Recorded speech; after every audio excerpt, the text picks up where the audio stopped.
এই সিরিজ জয়টা শুধু সিরিজ জয় না, এই নব বাংলাদেশে নব উদ্যমে বাংলাদেশের প্রতিটা ক্ষেত্রেই প্রতিটা মানুষ যেভাবে বাংলাদেশকে এগিয়ে নিয়ে যাওয়ার চেষ্টা করছে সেটা আসলে অভূতপূর্ব।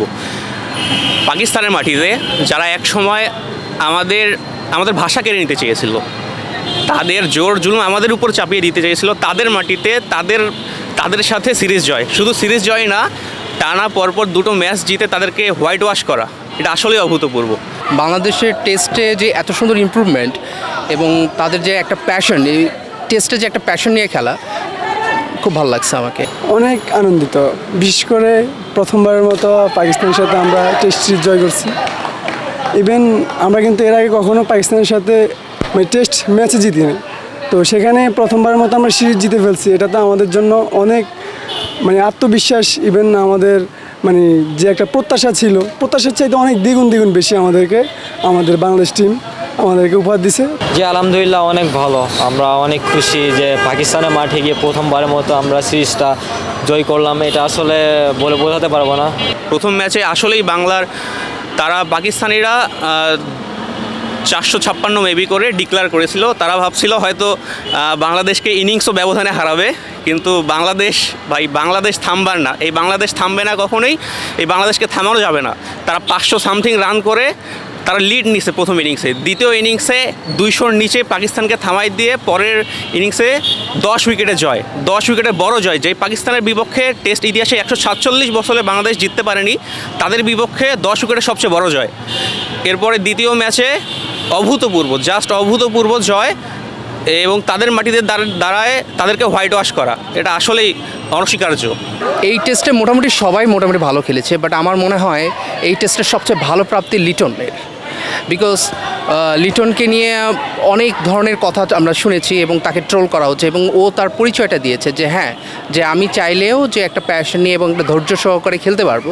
তার একটা উজ্জ্বল দৃষ্টান্ত যে আপনি 26 রানে আমাদের 6 উইকেট চলে যাওয়ার পরে যেভাবে লিটন এবং মিরাজ ব্যাটিং করেছে, এবং লিটনের আলটিমেটলি দ্য লাস্ট পর্যায়ে একটা সেঞ্চুরি, এই সেঞ্চুরিটাই আমার মনে হয় এই টেস্টের জন্য খুব ভাইটাল একটা প্লে করছে। খুব আনন্দিত লাগতেছে। ফার্স্ট ম্যাচেই ফার্স্ট সিরিজেই আপনাদের প্রথমটা যে মুশফিকুর রহিম 191 রানের একটা ইনিংস খেললো, দুর্দান্ত একটা ইনিংস ছিল তাকে আমি এমনি আইডল হিসাবে মানি।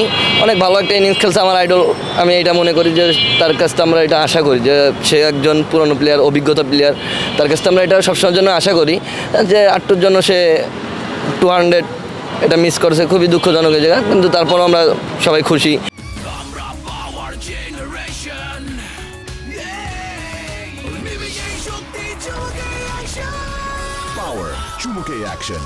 তো এখান থেকে বলতে গেলে যে পাকিস্তানের মাটিতে বাংলাদেশ পেসাররা অনেক ভালো বল করছে। বিশেষ করে পাকিস্তানের কয়েকজন যারা প্রাক্তন খেলোয়াড়, ওনারাও বলছে যে বাংলাদেশ না যেন অস্ট্রেলিয়া পেসাররা বল করতেছে। তো এটা তো বাংলাদেশের জন্য অনেক বড় একটা পাওয়া। আমরা এটা ভাবতেই পারিনি যে এতটা আত্মবিশ্বাস নিয়ে বাংলাদেশ খেলবে। বাংলাদেশের ইতিহাসে টেস্ট ইতিহাস মনে হয় অল ফরম্যাটেই সবচেয়ে গতিময় বলার, 152 কিলোমিটার পার আওয়ারে বল করছে নাহিদ রানা, এবং অনেক দিন ধরেই লিটন দাস রান ব্যর্থতায়, রান খরায় ভুগছিলেন।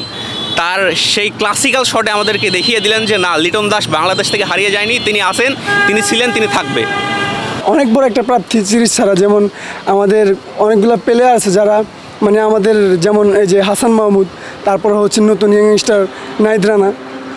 নাহিদ রানার যে বোলিং ছিল, বিশেষ করে ওটা আমরা সবাই একটু জানার উচিত, দেখার ইচ্ছা ছিল যে নাহিদ রানা কীরকম বল করে।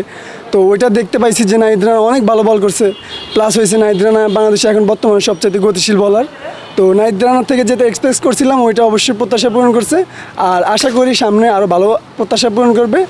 আমি নাহিদের খেলাটা লাস্ট বিপিএল দিয়েছিলাম, সো আমি দেখেছি যে নাহিদের বলের মধ্যে যে এই পেসটা বেসিক্যালি এর আগেও আমাদের পেসার এসেছিল লাইক রুবেল।